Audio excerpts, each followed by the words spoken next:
अक्षों के साथ इनका संबंध पूछा गया है कि चेतना की 4 अवस्थाओं के साथ इनका क्या संबंध। ठीक है, तो मांडूक्य उपनिषद में चेतना की 4 अवस्थाएं और ओंकार के सृजित अक्षरों के साथ इनका संबंध, ये 2 चीजें हमें बताना है।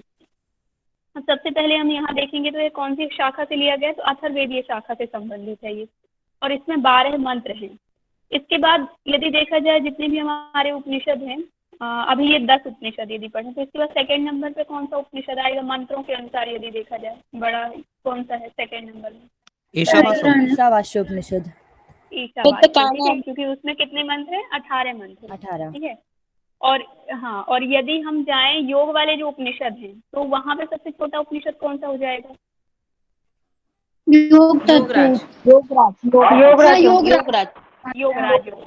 योगराज। उसमें कितने मंत्र हैं?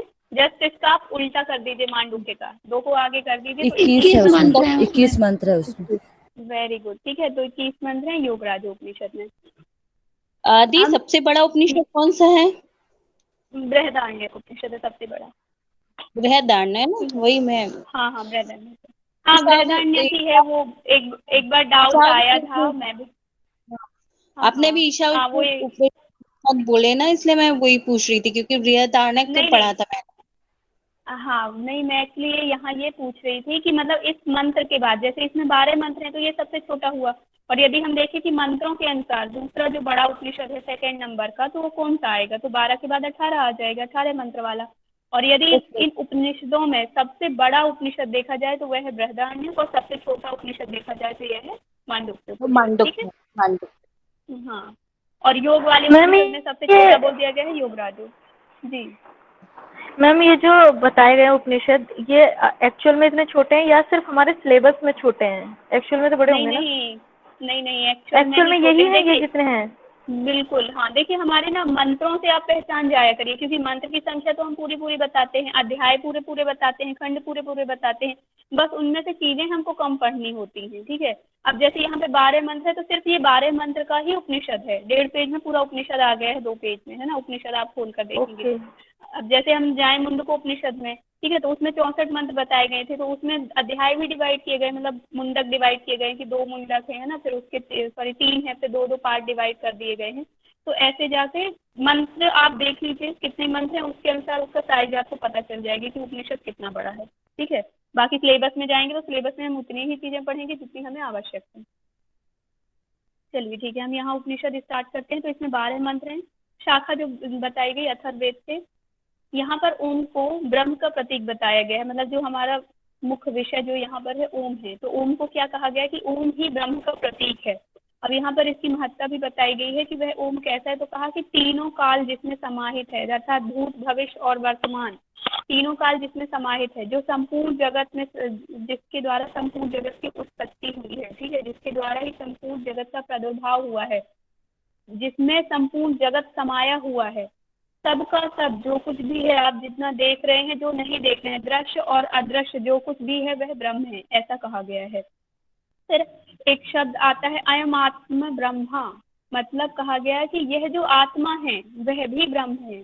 ठीक है, सारा संसार, सारा जगत हो गया, तीनों काल हो गए, सबका सब, दृश्य और अदृश्य, दृश्य जो देखा जा रहा है, अदृश्य मतलब इसीलिए आत्मा को भी कह दिया गया कि यह आत्मा भी ब्रह्म है। ठीक है, अब यहाँ पर हम पढ़ेंगे ओमकार के चतुष्पाद बताए गए हैं कि वह चतुष्पाद कौन कौन से हैं। तो कहा गया कि वैश्वानर, तेजस, प्राग और अद्वैत, इनको 4 चरण भी कहा जा सकता है, पाद भी कहा जा सकता है, चतुष्पाद भी कहा जा सकता है। तीनों प्रकार से पूछा जा सकता है कि ओम के चतुष्पाद कौन से हैं, ओम के 4 चरण कौन से हैं, या ओम के पाद कौन से हैं। ठीक है, 4 पाद। तो यहाँ पर वैश्वानर, तेजस और प्राग और अद्वैत, ये 4 बताए गए हैं। वैश्वानर का तात्पर्य होता है, सभी जगह वैश्वानर का अलग अलग मतलब होता है। एक तो वैश्वानर का तात्पर्य यदि हम देखें तो अग्नि से होता है, कि मतलब वैश्वानर, अग्नि को भी वैश्वानर कहा जाता है, और अग्नि का काम ही क्या है, उष्णता। तो वैश्वानर अर्थात उष्णता भी बोला जा सकता है, एक ऐसी ऊर्जा जिसमें बहुत ही उष्णता है, तो ऊर्जा से भी इसका तात्पर्य है। इसका तात्पर्य यह भी बताया गया कि विश्व और नर में जो है, ठीक है, ऐसा तेज जो विश्व व नर में है, नर मतलब जितने भी जीव हैं, और जो विश्व है, पूरे विश्व में जो ऊर्जा है उसे भी वैश्वानर कहा गया है। और ये ना ब्रह्म सूत्र में जब आप पढ़ेंगे, मुझे थोड़ा सा याद है, ज्यादा तो नहीं है, कि ब्रह्म सूत्र में ऐसे कहा गया कि मतलब जो अन्य वाली जो अग्नि है, अन्न को जो पचा रही है जो ऊर्जा, और उस अन्न के द्वारा जो पोषण कर रही है शरीर का, और फिर वह वीर उत्पन्न होता है, तो कहा गया कि उसे भी वैश्वानर कहा गया है। फिर हम बात करेंगे तेजस की। तो तेजस में आ जाता है कि तेज का तात्पर्य है ज्योति, अर्थात इस ऊर्जा से जो ज्योति उत्पन्न हुई है, जो ज्योति होगी, जो प्रकाश होगा।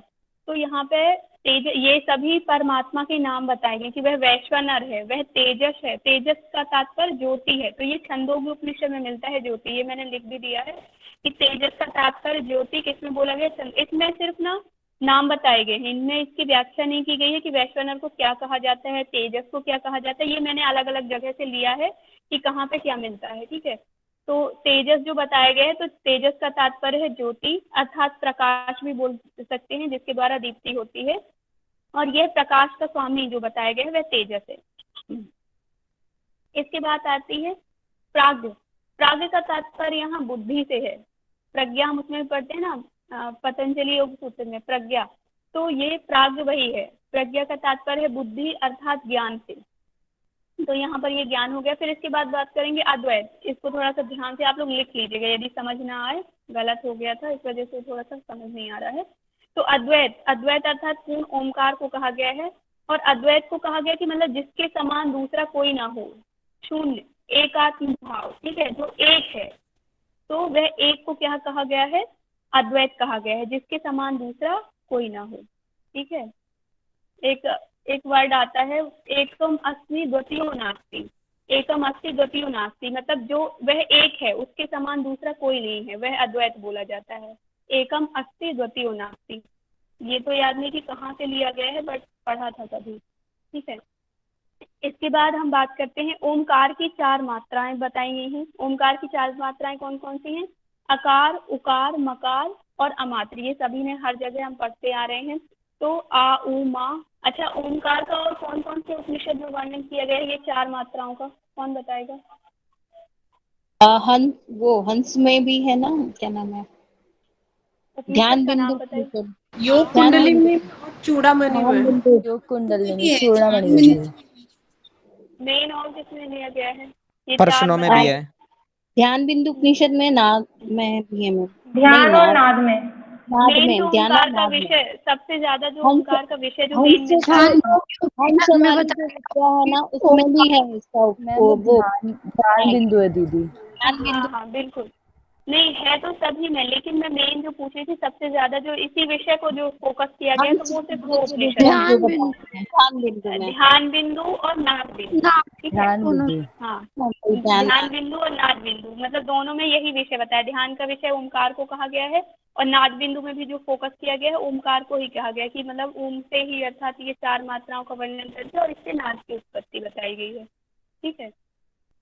फिर ओमकार की 4 अवस्थाएं बताई गई है, चेतना की 4 अवस्था भी कह सकते हैं इसे, ठीक है। और इन्हीं के साथ हमें कोरिलेशन देखना है, इनको रिलेट करके पढ़ना है। ये जो हम देखेंगे सिलेबस में कि चेतना की 4 अवस्थाएं, ठीक है। तो यहाँ पर चेतना की 4 अवस्थाएं कौन कौन सी बताई गई हैं? जागृत, स्वप्न और सुषुप्ति और तुरीय।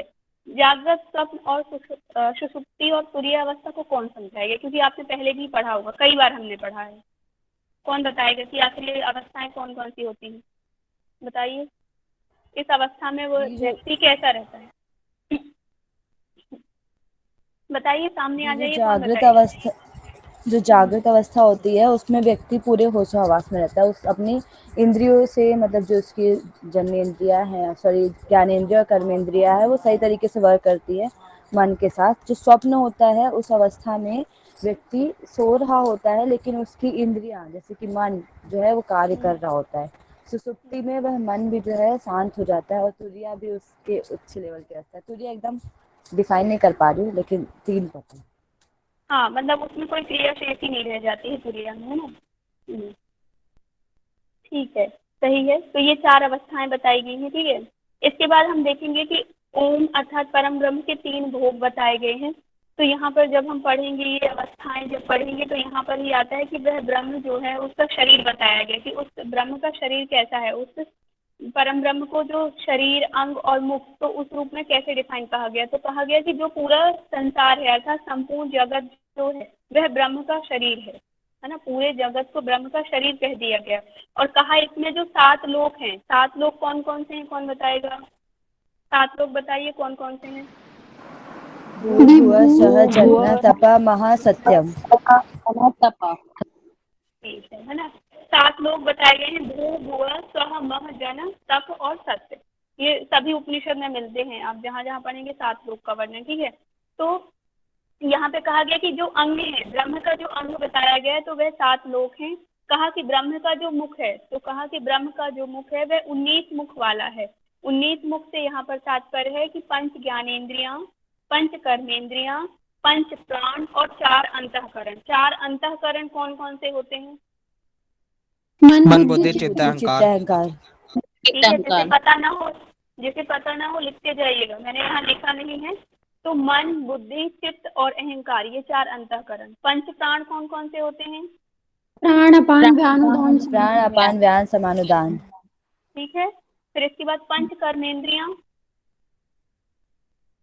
आँख नाक वगैरह जो होती हैं सब चीजें। आँख नाक, दोनों आंखें, दोनों नाक, गूदा, उपस्थ और कान।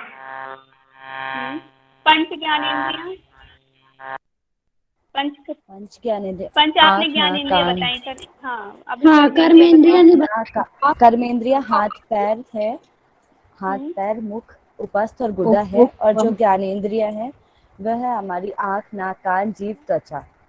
ठीक है ना। तो ये 5 ज्ञानेन्द्रियां, 5 कर्मेंद्रिया, 5 प्राण और अंतःकरण। अभी किसी ने बताया था ना, उनने 5 ज्ञानेन्द्रिय और कर्मेंद्रिय दोनों मिलाकर मिक्स करके 5 बता दिया था। ठीक है, थोड़ा सा ध्यान रखिएगा। तो यहाँ पर गलत बता दिया मैम।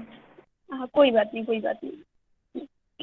5 ज्ञानेन्द्रियां 5 ये दिया है। ठीक है, 5 कर्मेंद्रियां 5, ये देखिए नीचे प्लस प्लस करके जो लिखा है। फिर 5 प्राण 5 और अंतःकरण 4, अर्थात मन, बुद्धि, चित्त और अहंकार। तो ये जब प्लस कर रहे हैं तो कितने? 19। तो कहा वह परमात्मा 19 मुख वाला है, 7 लोक वाला है, अर्थात उसके 7 अंग हैं। और कहा कि उसका शरीर जो है, यह संपूर्ण जगत उसका शरीर है। इसके बाद यहाँ आएंगे ना, तो यह भी कहा है कि परमात्मा का जो मुख है, जो 19 मुख वाला वह परमात्मा है, तो उसका मुख जो है वह चेतना है। ठीक है, चेतना उसका मुख है और आनंद उसका भोजन है। कि वह खाता क्या है, तो कहा कि वह आनंद उसका भोजन है। ठीक है, तो ये याद रखिएगा। इसके बाद यहाँ पे देखिए, ये जितना भी अभी हमने पढ़ा कि 4 मात्राएं हो गई, 4 पाद हो गए, 4 जो शरीर हो गए है ना, चेतना की अवस्थाएं हो गई, तो इन चारों को रिलेट किया गया और कहा गया कि जो व्यक्ति इस ओंकार का इन अवस्थाओं में रहते हुए, शरीर में रहते हुए इस पाद को, अर्थात वो जो चतुष्पाद है ओंकार के, इसका वर्णन किया गया है कि उनको मानते हुए जो इनकी उपासना करेगा तो इनसे क्या फल की प्राप्ति होगी, ये बताई गई है। तो सबसे पहले हम देखेंगे, ये ऊपर देखिए, अकार, उकार, मकार और अमात्र, ये चारों बताए हैं। ठीक है, एक तो हो गया अकार, आ, उ, मा, और लास्ट वाली जो अंतिम है अमात्र, अर्थात जिसमें कोई मात्रा ही नहीं है, मात्रा रहित कही गई है। इसमें 4 पाद जो अभी हमने पढ़े, कौन कौन से पढ़े? वैश्वानर, तेजस, प्राग और अद्वैत। इन चारों से इनको रिलेट कर दिया कि आकार में क्या आ जाएगा? वैश्वानर, उकार में तेजस, मकार में आ जाएगा प्राग, अमात्र में आ जाएगा अद्वैत। फिर कहा गया कि इसका जो शरीर होगा, तो शरीर से किसकी तुलना की गई है? तो आकार की गई है स्थूल से, पंच भौतिक शरीर जो हो जाएगा। उकार की सूक्ष्म से। थर्ड जो आ जाएगा हमारा मकार, वह कारण शरीर हो जाएगा। और अमात्र जो बताया गया है वह हो जाएगी आत्मा। फिर इसके बाद 4 अवस्थाओं से रिलेट किया गया कि 4 अवस्थाएं कौन कौन सी? तो कहा कि आकार में जो अवस्था होगी वह जागृत अवस्था होगी। ठीक है, जैसे अभी मीनाक्षी जी ने बताया था ना कि जागृत अर्थात उसे कॉन्शियस रहेगा, उसे पता रहेगा क्या चीजें हो रही हैं, क्या हो रहा है, सारी चीजें पता होगा। उकार जो हो जाएगी स्वप्न की अवस्था हो जाएगी, जहाँ पे वह आधा जागा हुआ आधा सोया हुआ रहता है। सुषुप्ति अवस्था हो जाएगी, सुषुप्ति जहाँ पे कोई भान ही नहीं रहेगा, है ना, सुषुप्त अवस्था में हो जाएगा, जहाँ पे उसकी इंद्रियां जो है काम करना बंद कर देती हैं, सुषुप्ति अवस्था। तो ये मकार की सुषुप्ति अवस्था आ गई। अब यहाँ पे अमात्र में तो अद्वैत, जहाँ पे अद्वैत का भान होगा, आत्मा का भान होगा, और जो तुरीय अवस्था हो जाएगी। ठीक है, तो अब यहाँ पर क्या बताया गया कि इन पे जो उपासना करेगा, जो आकार की उपासना करेगा, इनको रिलेट करते हुए कि वैश्वानर जब रहेगा स्थूल शरीर में जागृत अवस्था में, जो आकार की उपासना करेगा तो उसका फल क्या होगा? तो कहा कि वह व्यक्ति संपूर्ण कामनाओं को, जितने भी भोग हैं, भोग का तात्पर्य यहाँ पे कामनाओं से, जो भी संपूर्ण भोगों को प्राप्त कर प्रधान बन जाता है। मतलब जितने भी कामनाएं हैं उसके मन में, जितनी भी कामनाएं रही होंगी कि हमें ये मिल जाए वो मिल जाए, है ना, जितनी भी कामनाएं रहती हैं, तो वो सारी कामनाओं की यहाँ पे उसकी पूर्ति हो जाएगी और वह श्रेष्ठ हो जाता है व्यक्ति। फिर कहा जब वह दूसरी मात्रा की उपासना करता है, तो दूसरी मात्रा में जब वह उपासना करेगा तो कहा गया कि ज्ञान परंपरा को उन्नत कर समान भाव वाला हो जाता है। मतलब उसमें यहाँ पे ज्ञान आ जाता है, ठीक है, और उन्नत अवस्था की प्राप्ति करता है और यह समान भाव वाला हो जाता है। समान भाव का तात्पर्य है यहाँ पर आत्मिक दृष्टि, अर्थात सभी को एक समान मानना, सभी को आत्मिक दृष्टि से देखना। तो यहाँ पे समान भाव मतलब जब उसमें ज्ञान आ जाएगा, हमने पीछे भी उपनिषद में पढ़ा ना कि व्यक्ति के अंदर जब ज्ञान आ जाता है तो वह सभी को समान भाव वाला देखता है, अर्थात सभी के अंदर आत्मा को देखता है और सभी को आत्म भाव की दृष्टि से देखेगा, परमात्मा को भी उसके अंदर देखेगा। तो यहाँ पर ज्ञान सेकंड वाला बताया गया। फिर थर्ड में जब आएगी कि जब मकार की उपासना करेगा वह, तो मकार की उपासना करने से क्या फल की प्राप्ति होगी, तो कहा गया कि संपूर्ण जगत के यथार्थ स्वरूप जान जाएगा। मतलब जितने भी उसके अंदर मिथ्या थी, जो भी अविद्या थी, अविद्या समाप्त हो जाएगी, उसकी मिथ्या समाप्त हो जाएगी, उसके भ्रम संशय सारी चीज, क्योंकि ज्ञान मिल गया उसको सेकंड में, जैसे ही उसने उकार का किया तो उसको ज्ञान मिल गया और मकार में आएगा तो वहां पे उससे सारे भ्रम संशय समाप्त हो जाएंगे और वह यथार्थ स्वरूप को जान जाएगा। जब वह यथार्थ स्वरूप को जान जाएगा तो सबको अपने में विलीन करने वाला हो जाएगा। मतलब जितने भी लोग हैं सबको अपने में लय करेगा। मतलब वो अपने में लय करना मतलब यही समझेगा कि मैं आत्मा हूँ और सामने वाला व्यक्ति भी आत्मा है। वो फिर शारीरिक दृष्टि नहीं रखेगा, है ना। तो जो बोला जाता है ना मोह लोभ इन सब चीजों से परे उठ जाना, तो वो अवस्था यहाँ पर आ जाती है। फिर यहाँ पर क्या है, फोर्थ जब आता है तो अब उसको ज्ञान भी मिल गया, उसको यथार्थ स्वरूप की प्राप्ति भी हो गई। जब अमात्य की वो उपासना करेगा तो कहा गया जब वह अमात्य की उपासना करेगा, तुरीय अवस्था में पहुंच जाएगा तो वह व्यक्ति आत्मज्ञानी हो जाएगा। और जब व्यक्ति आत्मज्ञानी हो जाता है तो वो स्वयं परमात्मा में विलीन हो जाएगा, अर्थात उसको परमात्मा की प्राप्ति हो जाएगी, आनंद की प्राप्ति हो जाएगी। तो यहाँ पे यह निर्विकल्प अवस्था भी बताई गई है, ठीक है। इसके बाद हम देखेंगे परम ब्रह्म का स्वरूप। परम ब्रह्म का स्वरूप सेम वही है जैसा हमने अभी पिछले उपनिषद में जितना भी पढ़ा है, सेम वही चीजें यहाँ पर बताई गई हैं। यहाँ मुझे दो तीन चीजें अलग से जो मिली हैं वो मैंने लिख दी है, बाकी आप पिछले उपनिषद में जो हमने पढ़ा था ऐसे ही मैंने वो बना दिया था परम ब्रह्म के स्वरूप में या महिमा में, तो आप वहां से भी कर लीजिएगा। वैसे तो पढ़ने की इतनी आवश्यकता नहीं है, याद ही हो गया होगा, इसमें याद करने की कोई जरूरत ही नहीं है। शिवम, शिवम कहा गया अर्थात जो कल्याणकारी है। वह परमात्मा कैसा है, तो कहा गया वह परमात्मा शिवम है, अर्थात वह परमात्मा कल्याणकारी है। कहा वह परमात्मा सर्वज्ञ है, सर्वज्ञ अर्थात संपूर्ण जगत का कारण है ना। फिर कहा कि मतलब कारण है अर्थात संपूर्ण जगत की उत्पत्ति उससे ही हुई है, ऐसा कहा गया है। फिर कहा गया कि अग्राहम, अग्राहम का जिसको पकड़ा नहीं जा सके, उस परमात्मा को छुआ नहीं जा सकता। यहाँ कहा गया कि अग्राहम, उस परमात्मा को छुआ नहीं जा सकता। कहा गया अचिंतम, वह परमात्मा चिंता नहीं करता, तो कहा गया कि वह चिंता रहित है। फिर कहा अलक्षणम, अर्थात वह परमात्मा लक्षण रहित है, उसके अंदर कोई भी लक्षण नहीं है। कहा गया वह परमात्मा अद्वैतम है, जो अभी हमने ऊपर पढ़ा अद्वैतम, केवल एक, जिसके समान दूसरा कोई ना हो। अब कहा कि अव्यवहारम, अर्थात वह व्यवहार रहित है, उसके अंदर कोई भी व्यवहार नहीं है। फिर कहा वह परमात्मा अदृष्टम है, अदृष्टम अर्थात जिसको देखा नहीं जा सकता है, ठीक है, दृश्य रहित, जिसको हम अपनी खुली आंखों से नहीं देख सकते हैं, जो खुली आंखों से दिखाई नहीं दे सकता, दृश्य रहित है जो, तो वह अदृष्टम है। फिर कहा वह परमात्मा जो है एकात्म प्रत्यात्म, ठीक है, मतलब यहाँ पे कहा गया कि एकमात्र आत्म सत्ता की प्रतीति करने वाला। तो वह परमात्मा कैसा है, एकमात्र आत्म सत्ता की प्रतीति करने वाला, कि वह सिर्फ आत्मा की प्रतीति से, कहा गया ना कि जब आत्मज्ञान होगा तभी परमात्मा ज्ञान हो पाएगा और परमात्मा की प्राप्ति होगी। तो यही कहा गया कि आत्म सत्ता की प्रतीति के द्वारा ही वह जाना जा सकता है।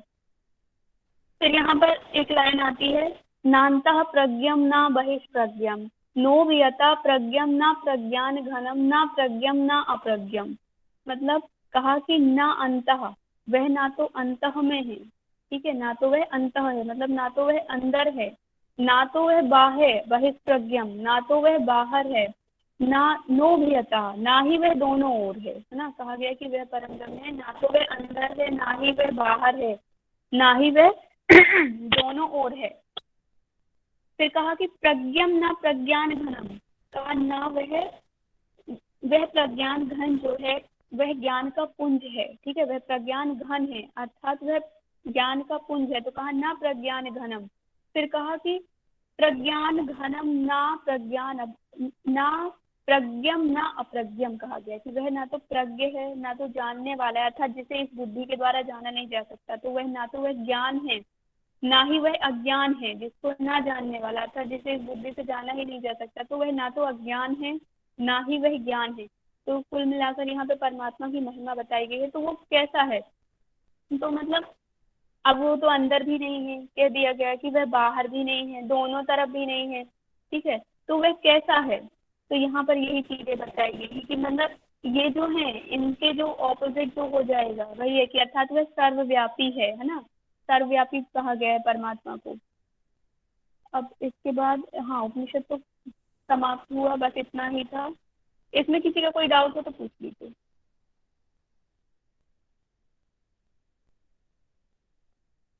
किसी का है कोई डाउट?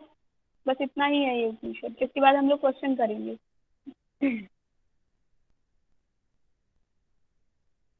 दीदी एक बार तुरीयावस्था को बताइए ना, तुरिया को एक बार एक्सप्लेन कर दीजिए। किसको? तुरीयावस्था को एक बार एक्सप्लेन कर दीजिए। हाँ एक मिनट।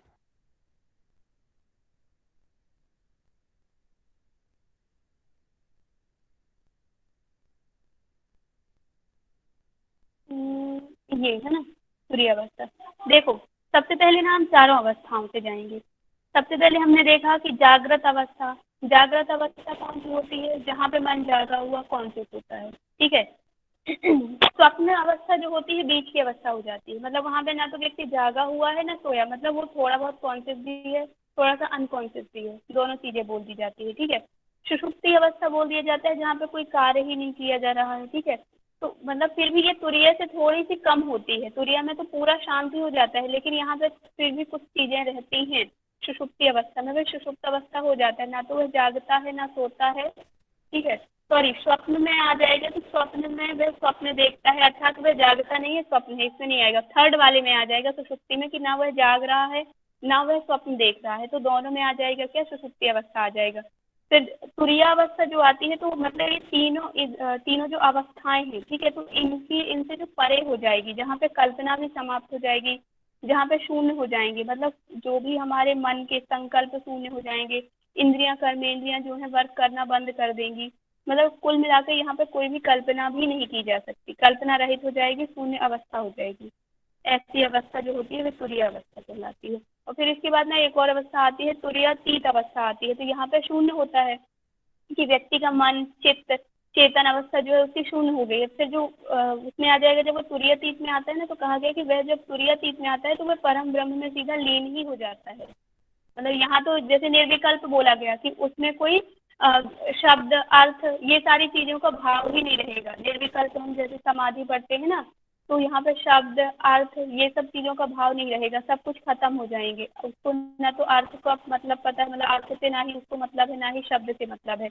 और जब तुरीयातीत अवस्था आ जाएगी तो यही निर्विकल्प अवस्था, अर्थात हम यदि इसे रिलेट करें तो कैवल्य की अवस्था से रिलेट कर सकते हैं कि तुरीयातीत में वो कैवल्य अर्थात परमात्मा में पूर्णतः विलीन हो जाएगा। यहाँ पे तुरीया में सिर्फ संस्कार खत्म हो रहे हैं, निर्विकल्प हो रहा है, वो कल्पना उसकी खत्म हो रही है, शून्य हो रहा है, ठीक है जी दीदी। मैम ये जो तुरीया अवस्था है तो मैम फिर ये मैम असंप्रज्ञात समाधि की अवस्था कहलाएगी? अब देखिए ऐसे तो नहीं बोल सकती मैं कि हाँ वैसे असंप्रज्ञात ही कहलाएगी, क्योंकि अब ऐसे रिलेट करने नहीं बैठ सकते हैं ना ये, क्योंकि सब अलग अलग विषय हैं।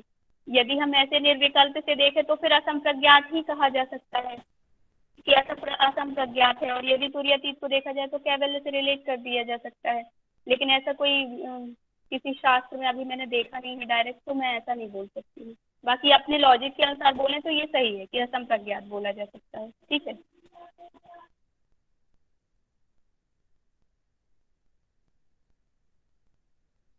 और किसी का कोई प्रश्न? मैम अंतःकरण में 4 चीजें कौन सी थी? कौन कौन सी थी आपको याद नहीं? 2 बार 3 बार रिपीट किया गया था, मैंने उस टाइम कहा था कि आप लिखिए मन बुद्धि अहंकार चित्त। मन बुद्धि चित्त और अहंकार, ठीक है ओके। लिख लीजिए उसको, आप दोबारा ना भूलें। मैम ब्रह्म का भोजन और कुछ आनंद कुछ बताए थे, वो क्या था? वो एक्चुअली में हाँ स्किप हाँ, हो गया ब्रह्म था। का भोजन आनंद बताया गया कि मतलब जो आनंद है वही ब्रह्म का भोजन है। चेतना को कहा गया कि चेतना उसका मुख है, ठीक है, और आनंद जो है उसका भोजन है। मतलब इस ब्रह्म को कहा जाता है ना कि ब्रह्म जो है आनंद स्वरूप है ना, संपूर्ण आनंद उसमें ही व्याप्त है कहा गया, तो इसीलिए कहा गया कि वह ब्रह्म का जो आनंद है भोजन है, ऐसा उपनिषद में कहा गया है।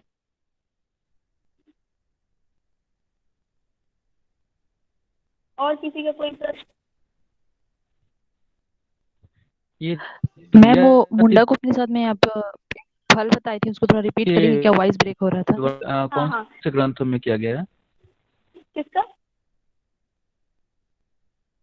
क्या पूछ रहे थे आप गिरवाल जी? बताइए कौन पूछ रहा था? उसके फल बता देती हूँ मैं, जो मुंडक उपनिषद के बताए थे ना। एक तो बताया था कि मतलब हृदय ग्रंथियों का जो भेदन हो जाता है तो उसके फल दो फल बताए थे मैंने। एक तो सभी जो जितने भी हमारे संशय हैं, जितना भी भ्रम है वो समाप्त हो जाएगा, उनका निवारण हो जाएगा। और दूसरा जो बताया था, जो भी हमारे पूर्व कर्म है तो पूर्व कर्म का नाश हो जाता है, समूल नाश हो जाना, ठीक है। इसके बाद आप लोगों की कम्युनिकेशन की क्लास है, लेफ्ट मत होइएगा। और आप क्या पूछ रहे थे? प्रकाश जी कुछ पूछ रहे थे, बताइए।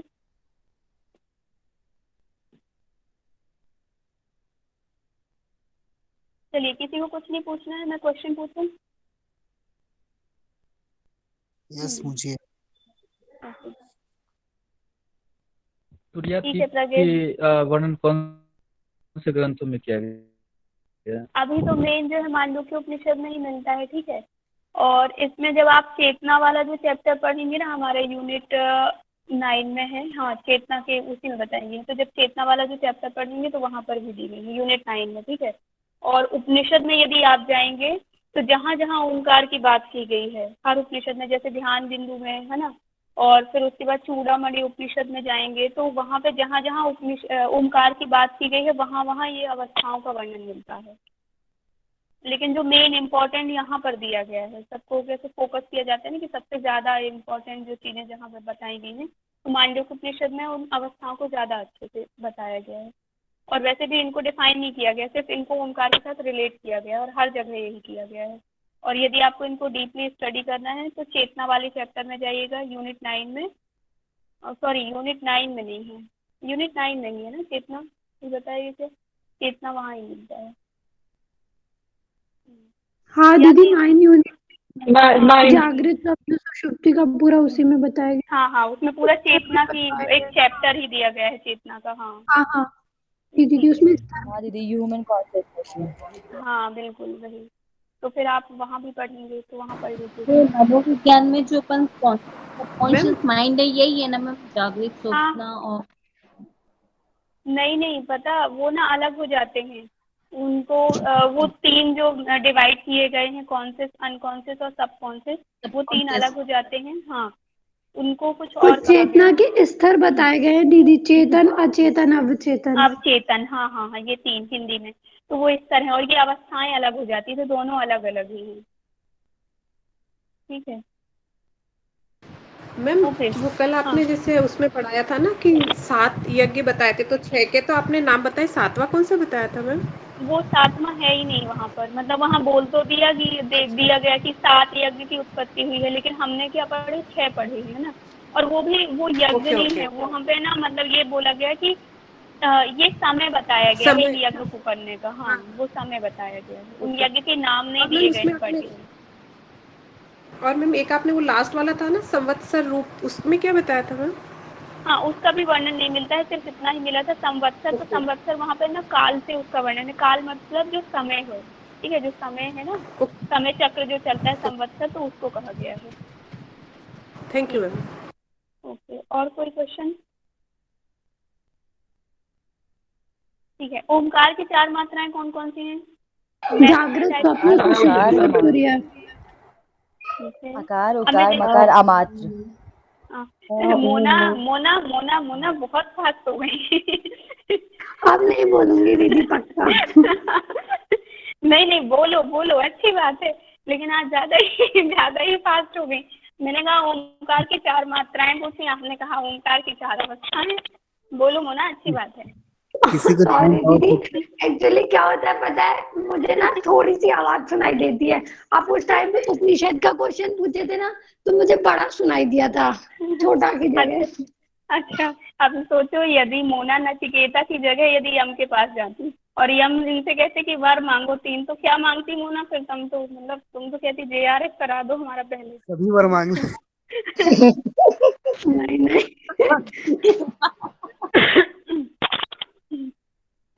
खैर मजाक कर रहे थे मोना, ठीक है, चलो ठीक है। कोई नहीं दीदी। 19 मुख कौन कौन से बताए गए? प्रगेश मौर्य जी आप सामने आकर बताइए, बाकी लोग मैसेज में टाइप करिए।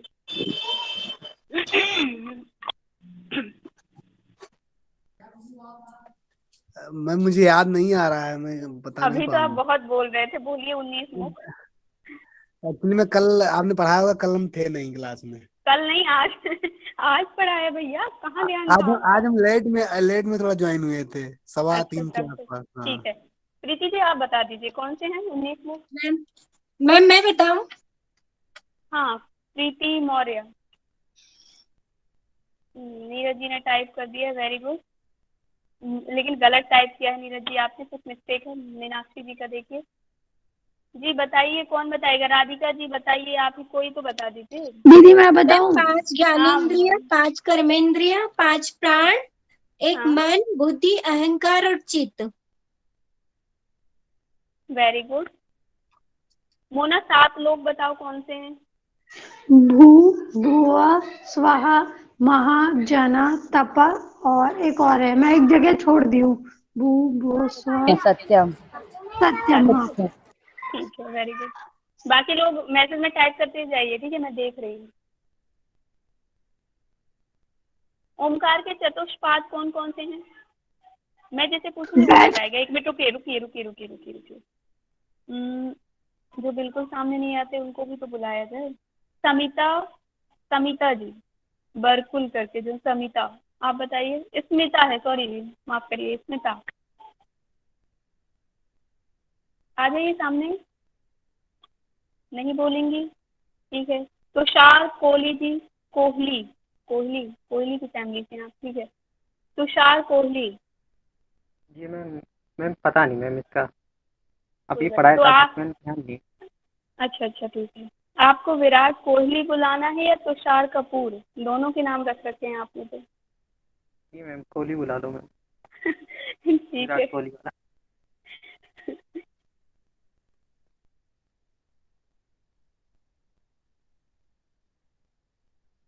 मीनाक्षी को बस आता है क्या? बाकी ने टाइप ही नहीं किया, बाकी लोग टाइप करिए। प्रीति जी ने टाइप कर दिया, मीनाक्षी ने। नीरज जी आप हंसिए मत, पहले टाइप करिए, ठीक है। हाँ बताइए, कौन बता रहा था? माइक किसी ने ऑन किया तो बताइए। बाकी ठीक है, वेरी गुड, ठीक है। ठीक, अनुराधा जी आप ये बताइए कि इस उपनिषद में कितने मंत्र हैं और कौन से शाखा से लिया गया है? इस उपनिषद में 12 मंत्र बताए गए हैं और अथर्ववेद से लिए गए हैं। ठीक है, वेरी गुड, थैंक यू। ठीक, अच्छा कोई एक जन माइक ऑन करके मुझे ना इनको रिलेट करके बता दीजिए कि मतलब आकार में क्या क्या आएगा, उकार में क्या क्या आएगा और मकार में क्या क्या आएगा। दीदी मैं बताऊं? दीदी मैं बताऊं? एक मिनट रुकिए, मैं बुलाती हूँ। मोना और मीनाक्षी दो तैयार ही बैठी रहती हैं, हमसे पूछ लो। मैं भी बता दूं? मैं बता सकता हूँ। हाँ ठीक है, प्रगेश बताएंगे, ठीक है, बताइए प्रगेश जी। ये 4 अवस्थाएं होती हैं, जागृत, स्वप्न, सुषुप्ति बाकी और लोग मैसेज में टाइप करिए। ये तुरीय अवस्था। 4 अवस्थाएं होती हैं इसमें। जागृत में आकार और स्वप्न में उकार और सुप्ति में मकार। और ये तुरीय होता है, ये तुरीय अवस्था होती है, ये अनित्य होती है, मतलब अव्यवर।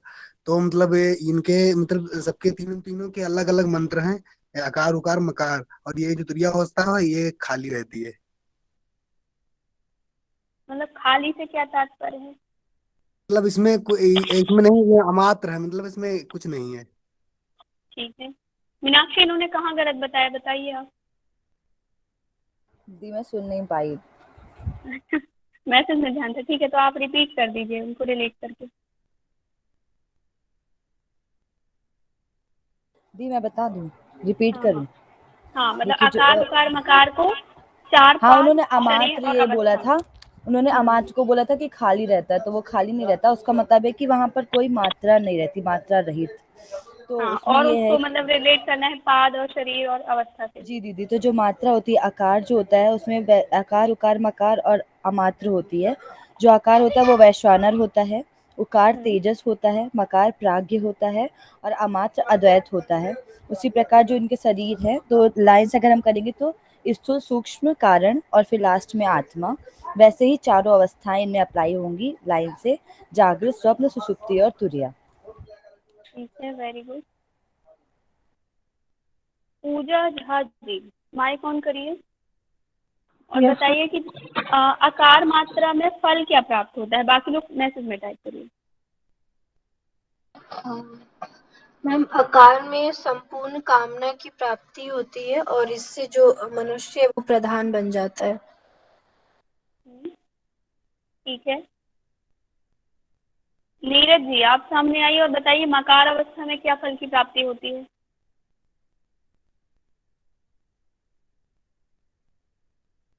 नीरज जी,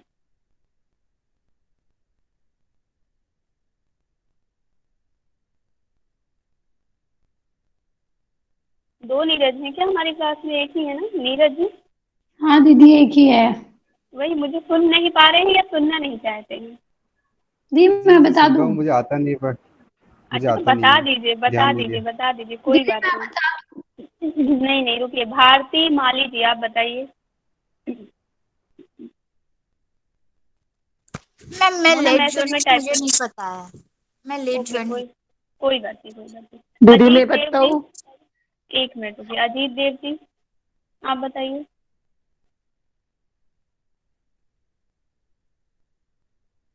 ये भूल गए मैम। तो कोई बात नहीं, तो अजीत देव जी आप ये बता दीजिए कि चार पाद कौन कौन से हैं, चतुष्पाद?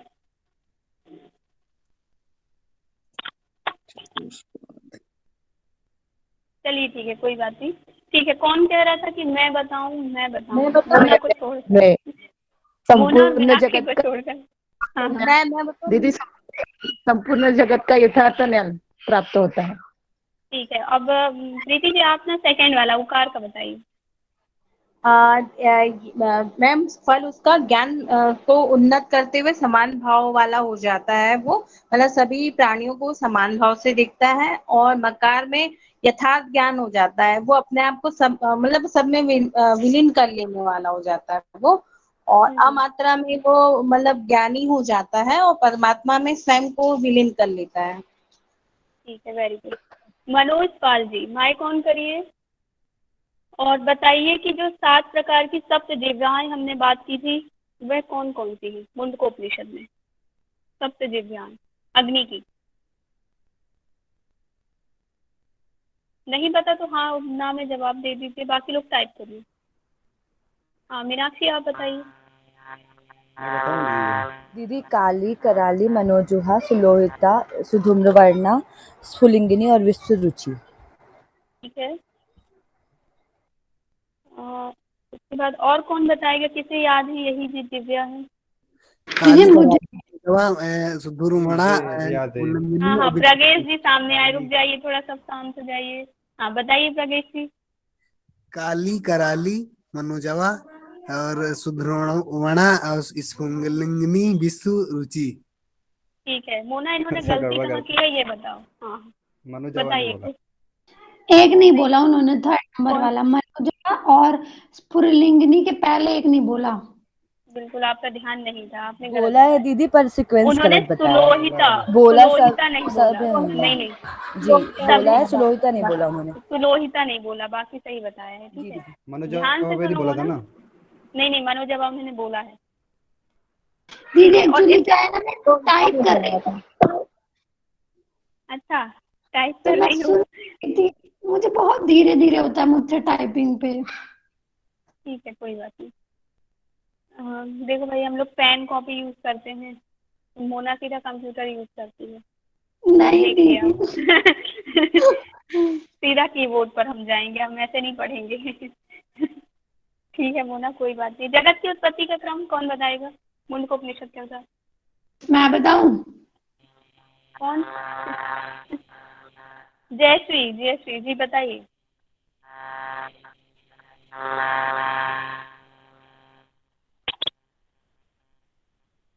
मैं बताऊं दी?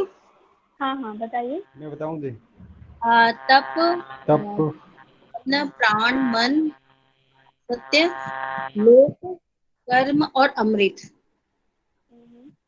ठीक है, हमारे बीच में सतवीर सर भी हैं जो कि बहुत देर से मौन बैठे हुए हैं। आप यज्ञ के समय बता दीजिए सतवीर सर। हेलो जी, यज्ञ के समय? जी सर, हाँ, जो कल हमने पढ़े थे मुंडकोपनिषद में यज्ञ के जो 6 समय बताए गए हैं। मुझे नकल मारनी पड़ेगी, मुझे एक्चुअली याद नहीं है। अच्छा, कोई बात नहीं, देख कर बता दीजिए आप। हाँ,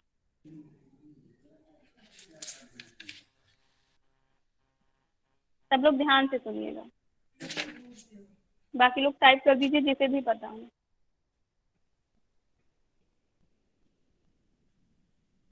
सही बात है नीरज जी, ईमानदार हैं सर।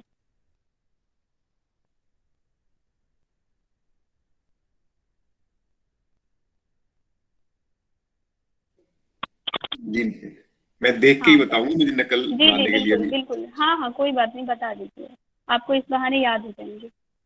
जी, तप, भम, अन्न, परन, मन। सॉरी, माफ करिए, मैंने यज्ञ के 6 समय पूछे जो हमने अच्छा, समय। हाँ,